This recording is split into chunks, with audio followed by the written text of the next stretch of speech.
কিন্তু আমি আবার এটাও দেখেছি স্থানীয় লোক যারা আছেন তারা আবার শেখ হাসিনাকে চান, কিন্তু তারা মনে করেন শেখ হাসিনা বিকল্পহীন এবং শেখ হাসিনার কোনো বিকল্প নেই, শেখ হাসিনা না থাকলে দলটাকে ঐক্যবদ্ধ রাখা যাবে না, এমন ভাবনা কিন্তু দেশের অনেক আওয়ামী লীগের লোকজন ভাবেন। আসসালামু আলাইকুম প্রিয় দর্শক, বাংলাদেশের রাজনীতিতে আওয়ামী লীগের বর্তমানে কী অবস্থা, আওয়ামী লীগ আগামীতে কী অবস্থায় থাকবে, আওয়ামী লীগকে আদৌ ফিরে আসতে পারবে কিনা, ফিরে আসলে কিভাবে আসবে, বর্তমান নেতৃত্ব যেটা ছিল সর্বশেষ শেখ হাসিনা নেতৃত্বে যে সমস্ত মন্ত্রীরা ছিলেন যারা দেশ ছেড়ে পালিয়ে গেছেন, তারা সহই কি আওয়ামী লীগ আসবে নাকি নতুন নেতৃত্বে আওয়ামী লীগ আসবে, এ সমস্ত প্রশ্ন গত বেশ কিছুদিন ধরে নানা মহলে আলোচনা হচ্ছে। অনেকে প্রশ্নগুলো করছে, কেউ ব্যাখ্যা দিচ্ছে। আজকে আমি এটা নিয়ে আলোচনা করছি এই কারণে যে দৈনিক প্রথম আলো গত বেশ কয়েকদিন ধরেই সম্ভবত 20 তারিখ থেকে তারা ধারাবাহিকভাবে রাজনীতির হালচাল নামে একটা সিরিজ রিপোর্ট প্রকাশ করছে এবং সেখানে কোন দলের কী অবস্থা, কোন দলের কী রাজনীতি চলছে, এগুলো নিয়ে এক একদিন এক একজনের বিষয়ে লেখা হচ্ছে। এটার 5 পর্বের এই সিরিজের শেষ পর্ব আজকে প্রকাশিত হয়েছে এবং সেখানে তারা শিরোনাম করেছে রিফাইন্ড আওয়ামী লীগে সায় নেই, অপেক্ষাতেই দল।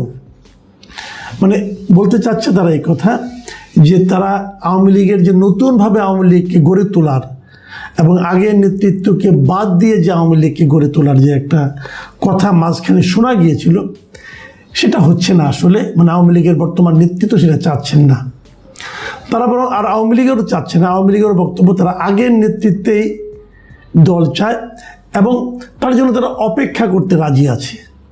এবং আমার কাছে এটাও মনে হয়েছে যে বিকল্প চিন্তা যারা করছেন তাদের খুব বেশি লোককে এখানে ইনক্লুড করা হয় না এই রিপোর্টটা করতে গিয়ে, এটা আমার ধারণা ভুলও হতে পারে, বাট আমি এরকমই মনে করি লেখাটা পড়ে। এবং এই যে বাস্তবতাটা আমি নিজে পার্সোনালি মনে করি, এই বাস্তবতাটা আসলে হয়তো কিছুটা আছে, এটা হয়তো আগামীতে আরও বাড়িয়ে তোলা হবে, কিন্তু আমি নিজে শেখ হাসিনার নেতৃত্বে আবার আগের মতোই আগের নেতৃত্ব নিয়েই আওয়ামী লীগ বাংলাদেশে ফিরে আসবে এই তত্ত্বে আসলে আমি পার্সোনালি বিশ্বাস করি না। আমি কেন করি না সেগুলো নিয়ে আপনাদের সঙ্গে একটু আমি কথা বলতে চাই।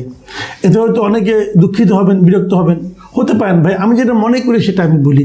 আমি কি চাই না চাই সে আলোচনা কিন্তু হচ্ছে না, আলোচনা হচ্ছে কেন হবে না বলে আমি মনে করি, বাস্তবতার আলোকে কেন মনে করি সে কথাটাই আমি বলতে চাচ্ছি।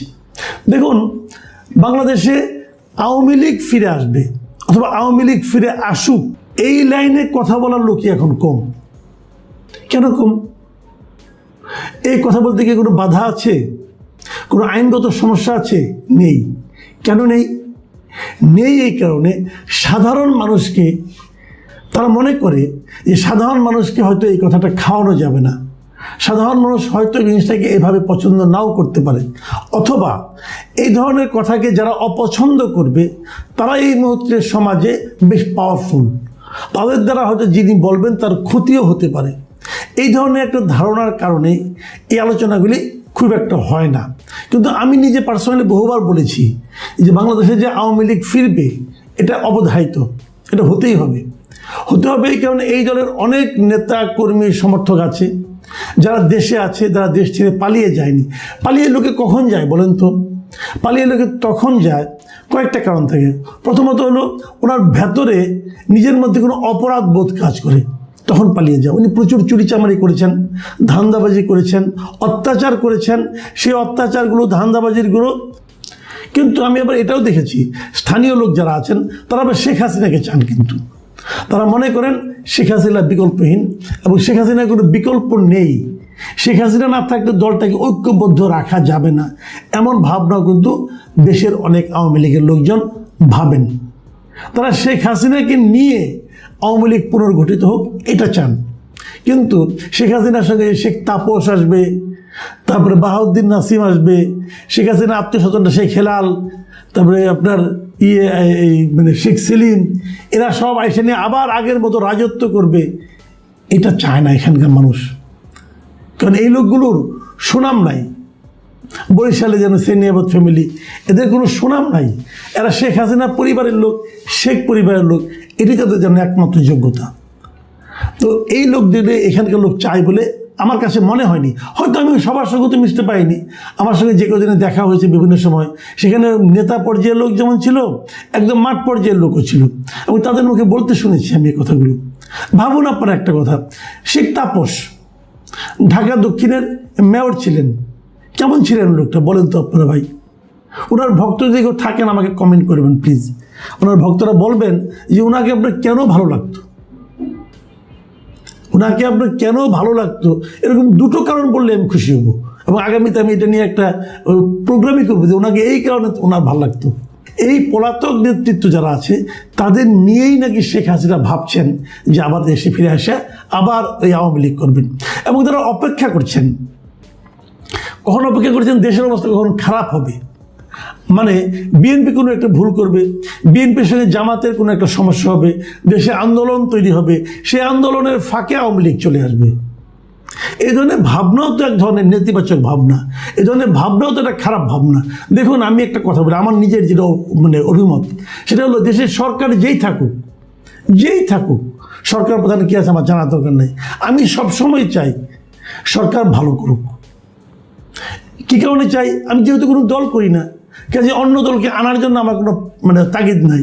আমার হিসাবটা হলো, যদি সরকার খারাপ থাকে, যদি সরকার আপনার করাপ্ট হয়, যদি সরকার অন্যায়কে প্রশ্রয় দেয়, যদি সরকার দলীয় লোকদেরকে ফুলে ফেপে কলা গাছ, আঙুল ফুলে কলা গাছ হওয়ার সুযোগ করে দেয়, তাহলে ক্ষতিটা হয় জনগণের। সরকারি পর্যায়ে যে কোনো অন্যায়ের জন্য ক্ষতি হয় জনগণের। জনগণ মানে আমি জনগণের ক্ষতিটা চাই না।